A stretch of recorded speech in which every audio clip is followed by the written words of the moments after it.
Here at the Soldiers of Oxfordshire Museum, we like to think of ourselves as a modern military museum, which basically means when you come around the galleries, you aren't going to see a timeline or regimental actions. You're going to see themed pods that tell the story of conflict and how it's affected people both here but also abroad, which means that we're able to talk about social history as well as military service.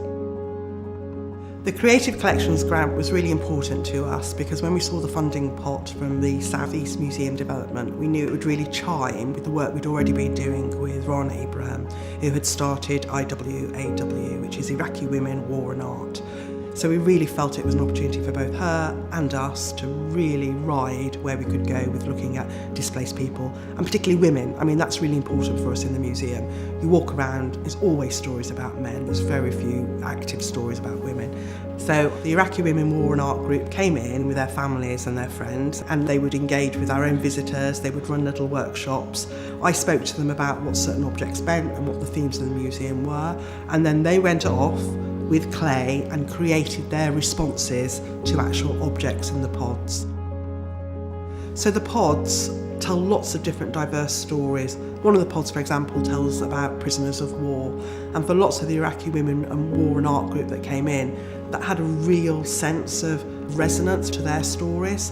I want people to see our story and the war story from our perspective, not from other media perspective, because we still alive, and this work will make people want to integrate with us through art and vice versa. So it's really a way of integration from both sides. It's all part of raising our own profile and our public engagement.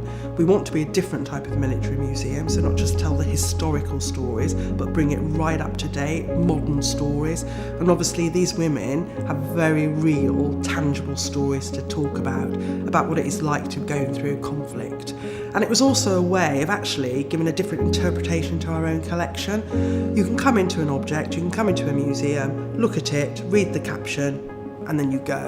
You don't necessarily really engage with it. But what's happened with the project with Rana is people have come in, they've seen the object, then they've seen the curated trail, and they think, oh, yeah, okay, I get that. Any grant like Creative Collection grant, it's brilliant to support like small project like Iraqi Women Art and War. It's kind of supporting two ways, like the museum itself as a space, as well as the small community group project like us. It's really challenging the museum stories in a permanent exhibition. I think people start really talking to us and get realized that this is a way of integrating with the community and to give them space for us to talk our voices as a women and telling them the truth from our point of view. We're really fortunate in the museum that we've had loads of support from our local MDO, and so whenever we look at these grants, we always know it's going to be a really smooth process, but there's also that opportunity to talk through. It came at a point in our own programming where we knew we really wanted to shine a light on modern day displaced people, and it just makes it much more relevant to the visitors that are coming through.